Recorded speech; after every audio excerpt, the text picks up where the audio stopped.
Do you want me to tag out? Do you want to go? Do you want to go next? Do you want to end? Yeah. Coffee's for closers. Okay. So Adi said before this that he's funnier than I am, so he wants to go last. So direct quote, end quote.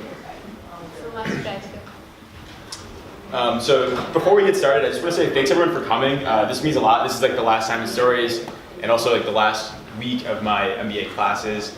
If you see me during grad week, I'm probably gonna be crying like a baby. So I'm gonna try to keep it together for this, and hopefully this projector works as well. But yeah, thank you. Like Simon Stories is definitely a very exciting event for me to see come to fruition and see all this actually, come and see all the people come and just have these events. So really appreciate this.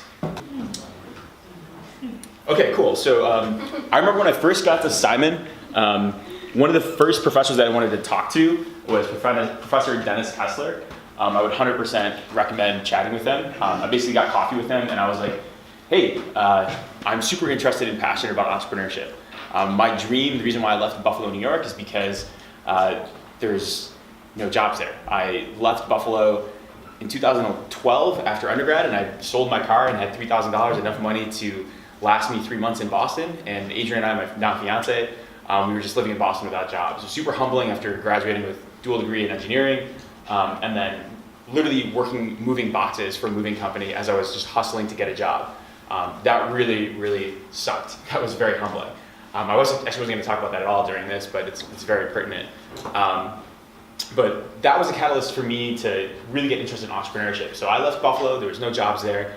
I just had this vision of creating a company in Buffalo, Western New York, that just revitalizes the area, ideally with clean technology. So I told all this to Dennis. I talked to him about the company that I'm going to talk about in this failure presentation. And he was like, he stopped me right there. And he's like, Mike, this is not a failure. This is just a mistake. And you paid tuition, and just don't make those mistakes again. And that really just framed my whole experience. It's just really taking this whole process as a way to just, kind of what Steve said about just being really introspective. Like, it's the only way to get better is to look at why you failed, to really do that post-mortem and say, okay, this is what I need to do to achieve that. So, if this works? No.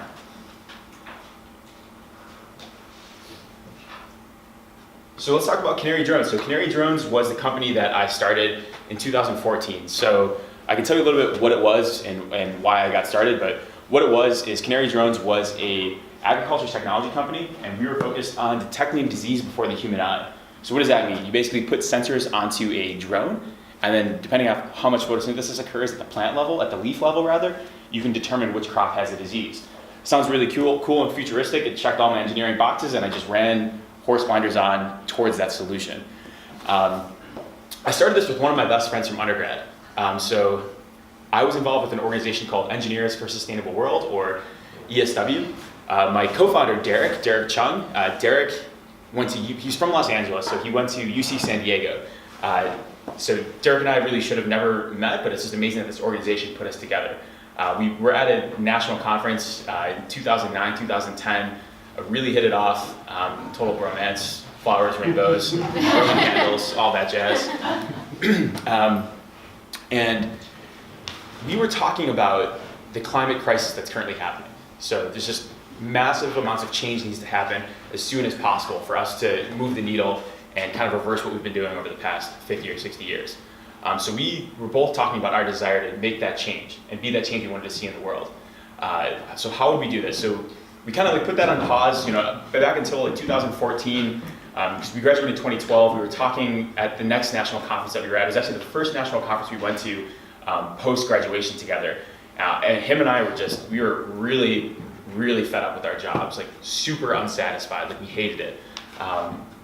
So we talked about this idea for it to address the climate crisis, but also go into business, start a business. So this is the why, it's why did we decide to do and perform Canary Drones? Kind of like I said, not to be cliche millennial, but we both really wanted to change the world and use our ideas and our passions to do that. So our inspiration was, addressing climate change. What better way? Our mission and vision for Canary Drones was imagine a world where no crop is lost to disease. so you can feed more people and have more production and have more productive people that aren't hungry all the time. Our strategy that we did, so I wanted to think about this because this is an MBA talk, was we're using Peter Thiel's strategies. Has anyone ever read the book 0 to 1? So I would highly recommend the book 0 to 1. Peter Thiel is a very successful entrepreneur. He was one of the initial founders of what would become PayPal. But his whole strategy is that most entrepreneurs, when you go and see a company that they're pitching, they're going to say, oh, we have a $100 billion market. We're going to get 1% of it. His whole thesis for that book is you shouldn't do that. You want to be a monopolist. You want to get a $100 million market, and you want all $100 million of that market. So you want 100% market share of that. So our strategy was just to focus on vineyards and a specific disease called Pierce's disease. And it cost just the state of California $90 million per year. Basically, if you are a vineyard and you're growing crops and you get Pierce's disease, you lose your vines. And that's devastating for a vineyard because it takes 3 to 5 years after you plant a vine to actually get wine, to actually make wine off of this. Cool. So what we did, I love this picture. We were in an orange grove in San Diego, really working on the company. We put together a team. So the team I thought was really rock solid. So we had, and this is what kills me later about the whole failure, but I'll get to that. So our board of advisors were 2 of our close friends, Rob Best, Niels Jobert. They're both Stanford PhDs, one in environmental engineering, the other in computer science and computer vision. Really smart people that were advising us. We had Derek and I. So Derek was an environmental engineer. I was an aerospace engineer. So he was working on the systems. I was working on putting all the sensors onto the drone. We had Nolan, who was a PhD in botany from UC Davis. We had Matt, who is a computer engineer. We thought we had everything. We thought we looked far and wide and broad and put together this perfect team. So we started putting together the products. So we were just building things. As soon as we got the idea, before doing any kind of validation, we were just running 1,000,000 miles an hour to do this. All in, we ended up spending roughly $20,000 of our own money to do this, and it was between buying the drones, renting the camera. So the way the camera technology works is that it's called hyperspectral imaging, and they're big, expensive cameras. To buy one that's drone size that you can put on a drone is at the time $35,000 for a single camera. So it was terrifying to put something like that onto a drone and then have it potentially crash. But how we went around that is we rented a camera for $8,000. We were working with UC Berkeley, some faculty there, to test the disease. And it seemed like everybody that we talked to about the idea loved it. It's a great idea. This is amazing. You can predict the future. Farmers need this. But it turns out the huge failure was we never talked to the customers, which seems very naive at the point. Now that I'm saying it out loud, but it was a huge reason why we collapsed. And so all the business people, all the scientists that we talked to were like, this is perfect. And all the farmers, they were like, we don't want this at all, for a variety of reasons. One of them just being that, most people, I'm glad Ben Johnson isn't here, but most people can't tell the difference between the high value and the low value wine. A huge part of the wine's value add is the perception that it's amazing. So if you have these drones that are detecting diseases over the farms, what does that do to your value in your marketing? We never even thought about that when we first started.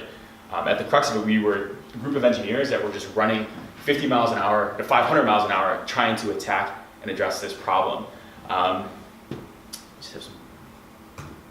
Another huge thing too about this is that both Derek and I, this was our side hustle. So Derek was based in Los Angeles, I was based in Boston, and I remember just being up from 6 p.m. after I got home from work all the way until midnight to 1 or 2 o'clock in the morning trying to meet with him. He would work early, and I would also work early just to make the times work. So it was really exhausting to have that, just happen. So we started in 2014, and it came to this point that we were just hitting a plateau. We didn't have any money. The whole core problem came down to we did not have a product market fit. Like I said, we were just a group of engineers that were running for this, but we never even thought to ask the customers. And how many other engineers are there in the room? one, two, like four, a handful. So this is a huge problem in engineering that I personally see, and it was very naive before, is that you kind of have like the God complex of engineers in undergrad, where you think you're top of the world, like everyone else's major does not mean anything, which is, I'm like being 100% honest. Like, Phil, like, am I right? People that might have. Exactly. So, but that's what's rampant within like engineering programs. And I had that when I brought to this company. I thought that, hey, like, we're all like smart people, like we can solve this problem. But one of the biggest lessons that I learned from this is that you have to, back to your original point, is you really have to have an introspective, be very introspective. Like, where are your weaknesses? Where do I need to fill in the gaps? So this story was ultimately the inspiration for me to come to business school, to come here to Simon. I realized that there was so much financial, business, marketing, all the other aspects of my whole entire like professional career that I just did not have. Like I had like the drive to make the change. I had like the engineering skill set, or at least I was able to fake it through my classes to get the degree and the stamps. But just really having a humbling experience that we needed money to like run a business, and we needed customers, not just like a pat on the back from people. That this was powerful.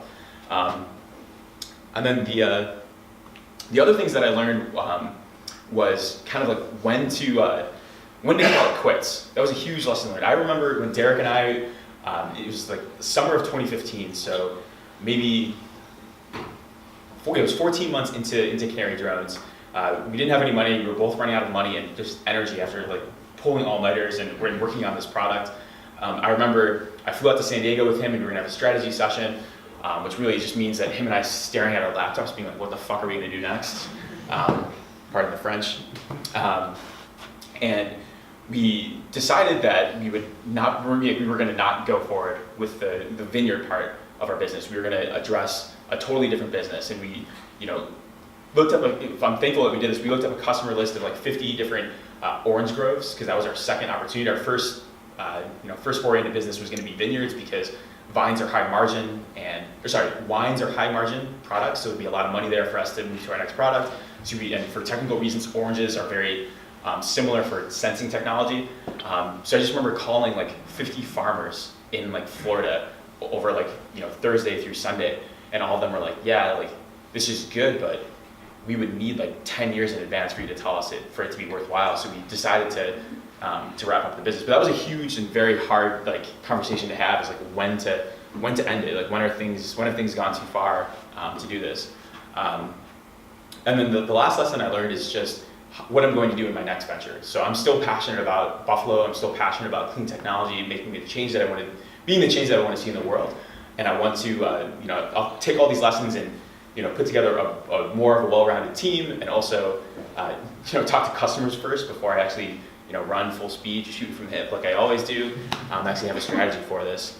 But yeah, that's all I had. I didn't show this, but that's Derek and I in Napa, and just absolutely loved having all of the. It's nice to have a drone now, so like him and I can like go around and do really good photography. So if anyone is around this summer, I'm going to be doing a lot of drone photography, and you can come with me and we can shoot some stuff. But yeah, like that's all I learned. And in summary, this is why I'm here today in business school, is to shore up all my weaknesses. The second reason being when to call it quits. Just having a really hard conversation with your partners. And then the last thing is just taking all these lessons, and then back to like what I said initially with Dennis Kessler, is really looking at all your failures as tuition. You're gonna have these hiccups, you're gonna make mistakes, but think of all the mistakes that you make as just opportunities. It's like, okay, this door closed or this didn't work out, but like let's find something else somewhere else. And I might have misquoted this, so I don't know if that's right. But he said tuition and failure in the same sentence. But yeah, thank you everybody. I appreciate it.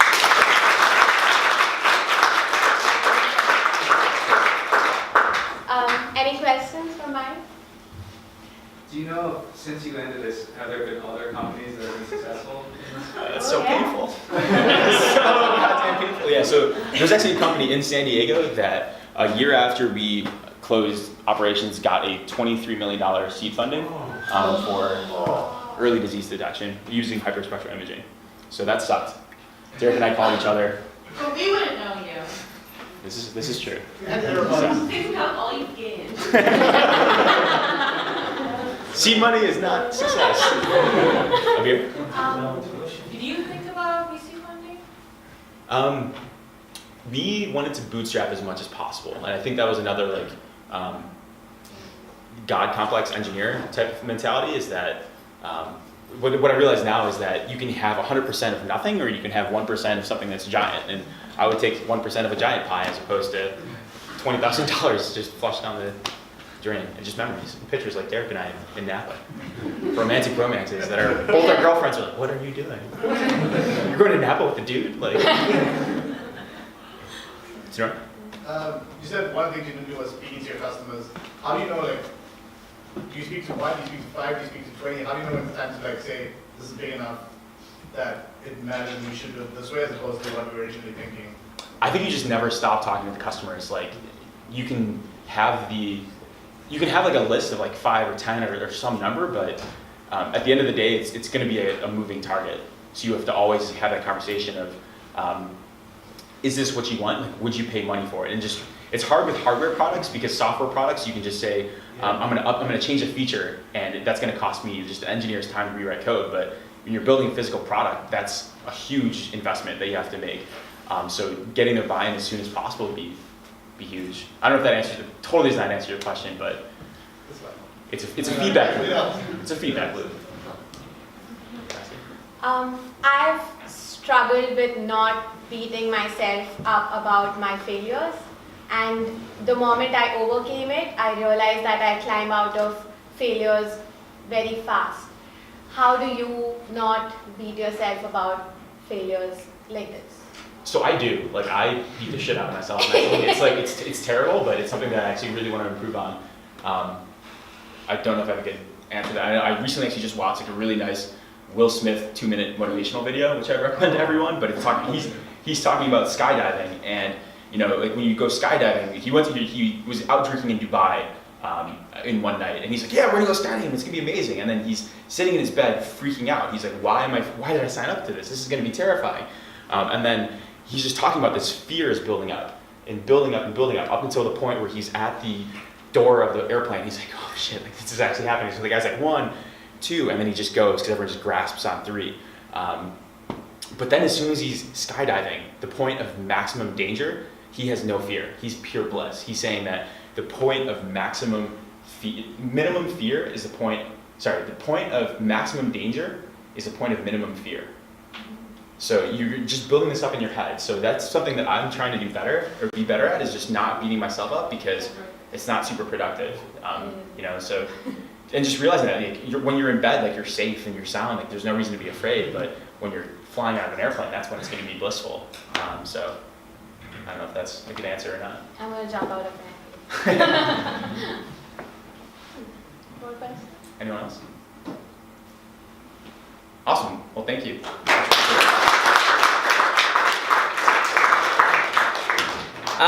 And I'm here to talk about failure. It's one of those things that it's become really difficult to talk about, and so, like Steve, don't ask any questions. On our agenda today, we will laugh, we'll cry, we'll maybe learn a thing or two. So, like all good presentations, we start off with a definition. What is failure? Merriam-Webster defines failure as a lack of success, an unsuccessful person, enterprise, or thing. So you're probably asking, Adi, where did it all go wrong? When I was born. I'm just kidding. But, so a lot of you know my name is Aditya. It's spelled 2 A's, which is pretty unique. We have another classmate who spells it with 1 A. Ironically, I was born in India, and you would think that the physicians in India would know a very common name like Aditya and spell it correctly. You'd be wrong. So like a good Indian, my parents put me in sports, and they were like, maybe our son will be the next Lionel Messi. Maybe he'll be super successful. In one of my very initial games of soccer, I ended up getting a red card because I kicked the goalie in the face. As you can expect, that's not really conducive to playing the game. So my parents were like, fine, we'll put him in music, right? You know, maybe he'll be the next, you know, Avicii or something. And so they initially put me in piano, and I had both an awful teacher, I didn't like the piano, and so eventually I dropped out of playing it when my parents realized that the music coming from my room was not actually me playing the piano, but me playing the preset recorded songs on that piano. And so they were like, all right, fine, what do you want to learn? And I said, I want to learn the drums. And so one thing that I did do is I did play the drums all the way up from like 4th grade to till first year, or till my senior year of college. I was actually in the marching band in college as well. There's an important mantra about, you know, most things, and it's that practice makes perfect, right? I didn't do that. However, like I said, I was in marching band, and you know, at least I'm very, very observant. And so that kind of like, so kind of bringing it back, I muddled my way through high school. You can ask Dave Shriver. He was on the football team. I was in the marching band, so you know, kind of a Taylor Swift song.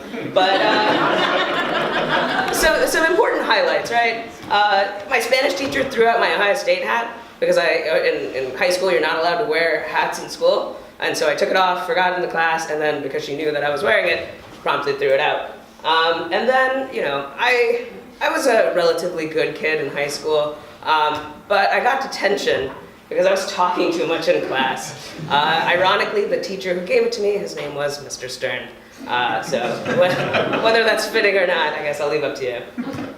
You know, so as an undergrad, I went to beautiful Cleveland, Ohio, our sister university to University of Rochester. We were both in the University Athletic Conference, or UAA. This is Case Western's brand new logo.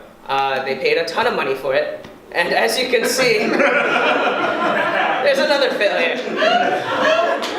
But you're like, Adi, that's obviously not your fault. So what I will do is I will plot, of course, a chart of my undergraduate GPA.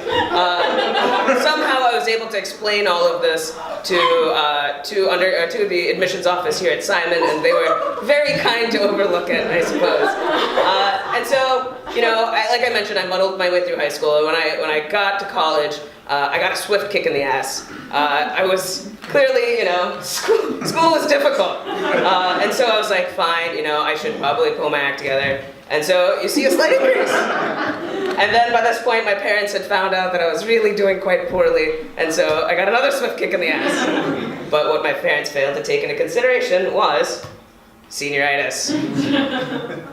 So that moves on to the crisis in the workplace, right? So I mentioned I muddled my way through high school, I muddled my way through college, and so I conned a company into giving me a job, and it was Symphony Health Solutions out in beautiful San Mateo, California.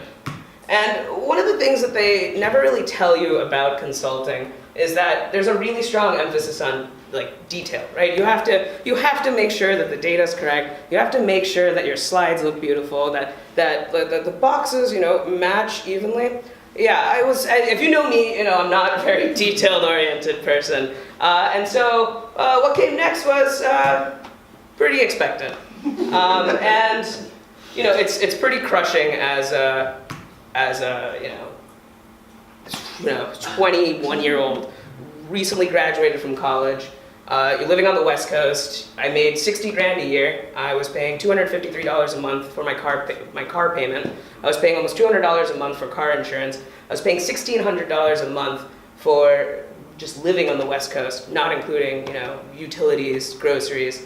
I was walking away with maybe $300, $400 a month in actual payments. So when you get fired from your job, it's rough, especially when you don't know when your next paycheck's coming in. And I'm too proud to ask my parents for help, right? They helped pay for my undergraduate education. I couldn't go back and be like, guys, I got fired from my job. Can you give me some money? So it was a really difficult time. And one of my manager, I remember very clearly, it was a Thursday afternoon, around lunchtime. My manager calls me into his office, and he says, I walk into the office, and it's Phil. The manager gave me this piece of advice. the head of HR, and another manager. They're sitting there and they ask me to sit down. And they say, Adi, unfortunately you haven't been performing well, and we're sorry to let you go. And it's one of those things where it's really hard to describe the feeling of your heart and your stomach just falling out of your chest. Kind of turn around, you're like, shit, did it fall out? You try to beg with them, you try to barter. You're like, guys, well, give me another chance. I can be better. And by the point that they've sit you in their office, it's too late.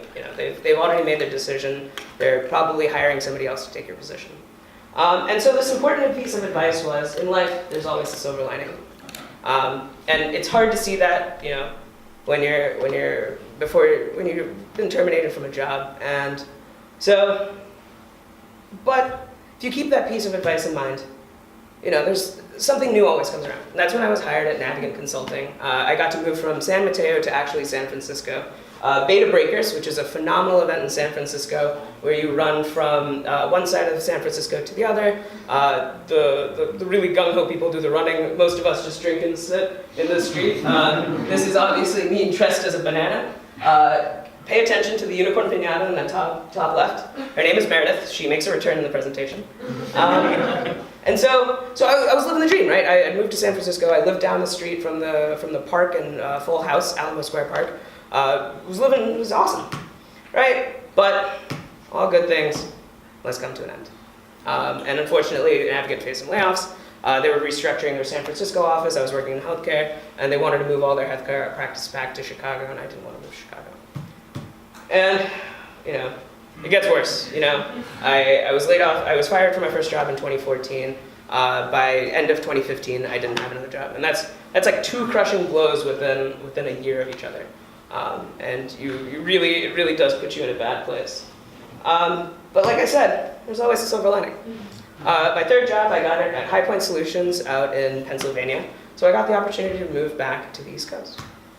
And so, here's a bunch of Instagram photos. If you pay attention to these likes at the bottom, this name is very consistent. And so you see Meredith seeing snow for the first time while driving across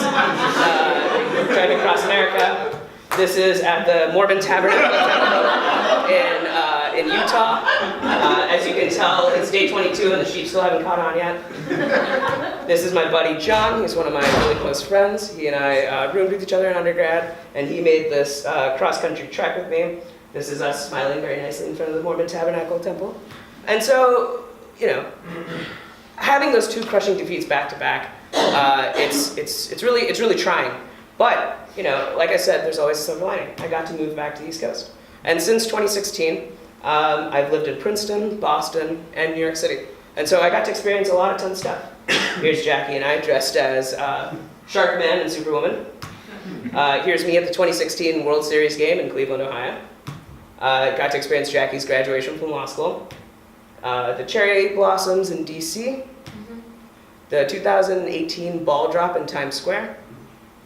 So, I got to do a lot of stuff. While I was let go from 2 jobs, I got to experience a lot of things between then and now.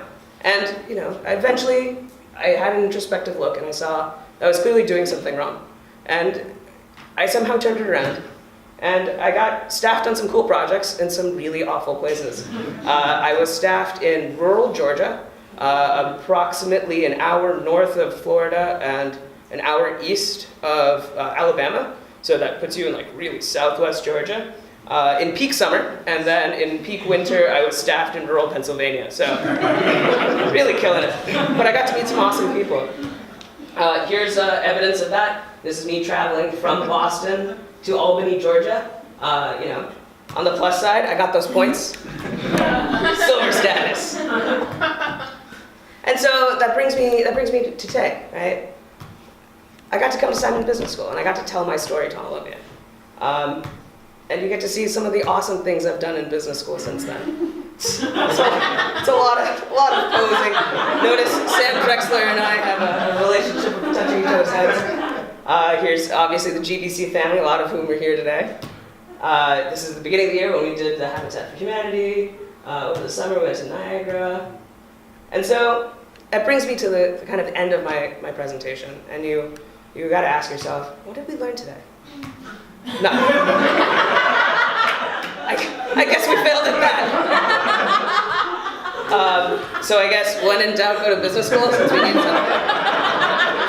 That's me and Brian.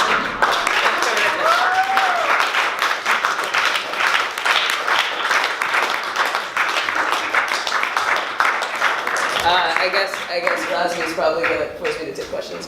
Yeah, if you want to. Do you have any questions? Yeah, Sajid. What were the actual reasons you said of changing jobs in business school interview? Nate, close yours. It's an idea that I wrote about. I'm really passionate about beer. I'm on the VP of Uncorked events, the VP of events for Uncorked.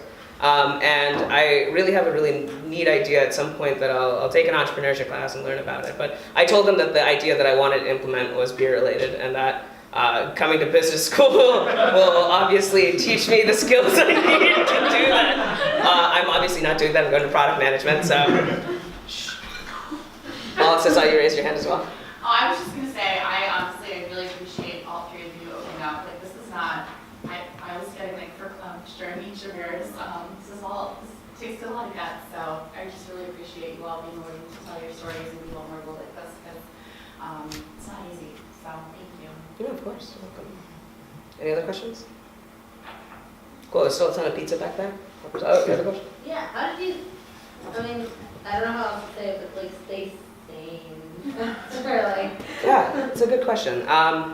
So I guess when I was let go from that first job, I had a really deep look at my finances and was like, this is very scary. I don't want to move back to the East Coast, West Coast, Best Coast. And so what I did, I guess what comes obviously now, but I looked at my revenue and then I looked at my expenses and I said, what can I cut? I lived without cable. I didn't go out very often. I didn't buy any unnecessary furniture. I changed car insurance companies. Just figured out any way to save money. And then what really kicked my ass was I got into a fender bender, and the lady in front of me was driving a Jaguar, and I grazed her bumper. You couldn't see it unless you really looked at it, and she was like, "Oh, you hit my car. I have to take it to insurance, or I'll go to an auto body shop and get you a quote." She came back with a $700 quote to do essentially what I guess was a paint job on the bumper. She said that they had to replace the entire thing. And so, it was at that point that I was like, I really need to aggressively apply for jobs. And at some point, so I was let go in maybe October, and then by January, first week of January, I had a new job at Navigant. And so whether there's a higher power or something, you gotta attribute it to that. Maybe the chutzpah of just applying to a ton of jobs. Networking, obviously buzzwords, so. After that second job, once you've gone through it once you get terminated from a position, you're like, oh, I've been through it once. I didn't die the last time. I went from spending $1,600 a month in rent to $1,100 a month in rent, so I had a little bit more runway. And I realized that by the end, that was end of 2015. I was like, I wanted to move back to the East Coast. I've had enough fun on the East Coast. Jackie was in law school. My parents live on the East Coast. And so I was like, it's time. And I was fortunate enough to get a job that allowed me to work remotely while still doing healthcare consulting. So, what's up? Why not start a talk show? Maybe I should start a podcast, right?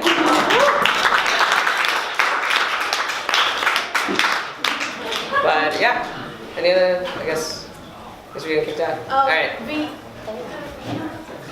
Thank you all. Good job.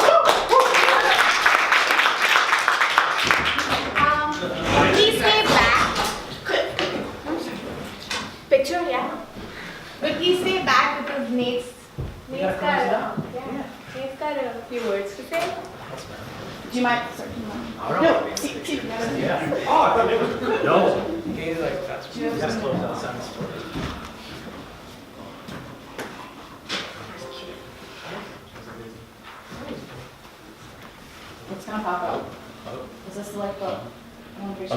like the time Here it is. bodies Go back together. and just- Okay.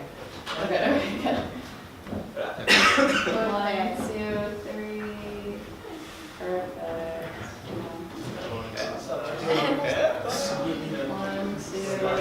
Oh, 1, 2, 3.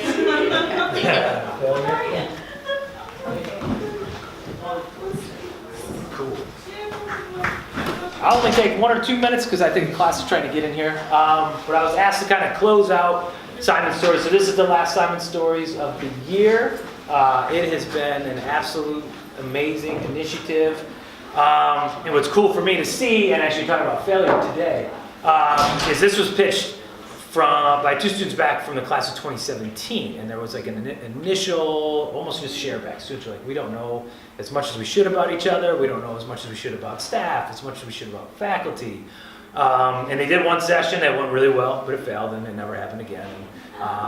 But to see that idea still kind of be at the forefront of everyone's mind, and to be brought here this year, in full force from the first one in November, right? Was it the Military Veterans Day of 4 or 5 people in attendance, I think. I think we had more speakers than attendees that day.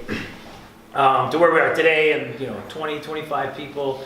It's been really, really awesome, I think, for us as a community to get together and take the time to hear more about how we all got here. So I think each month, each topic has been around personal stories that have led people here. And it's these different stories with kind of similar objectives, with different experiences, but we can all kind of relate to all the experiences that folks are talking about, and that we're peers, and that we're able to talk about these openly and honestly and have fun with them like Adi just did. But you're really taking, a lot of folks are stepping out of their comfort zone to really tell personal, deep stories. And it's been absolutely amazing. In Rosgi, we're going to keep this alive and continue to grow this next year.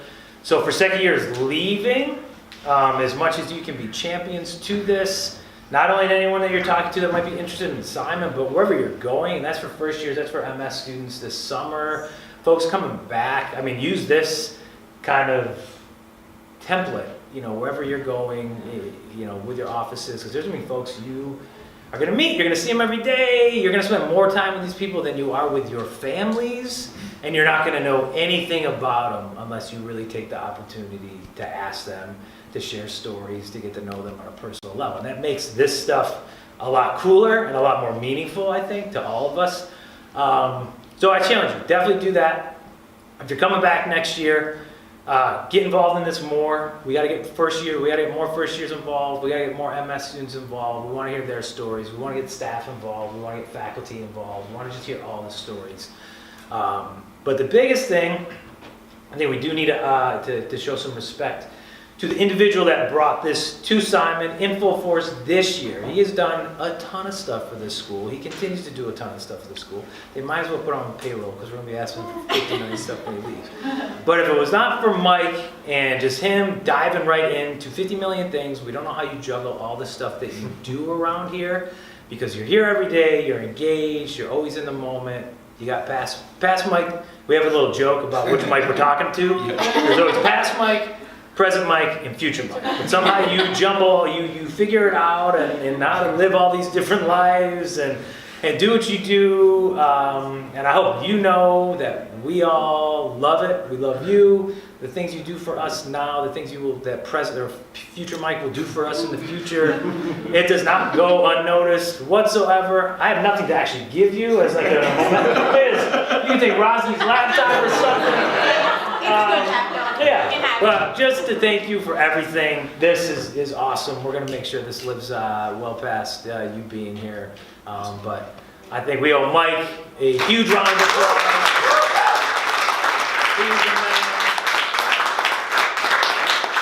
Just a big thanks to you, my man. This is amazing. Thank you. Appreciate it. Oh, you get a hug. But yeah, if you're coming back next year and you haven't been asked to share, get ready to share. Get some cool stories this summer. Think long and hard about your life before you got here. And to everybody else, continue to share who you are. It's a beautiful thing. So thank you all. Cool. Thank you. Portugal.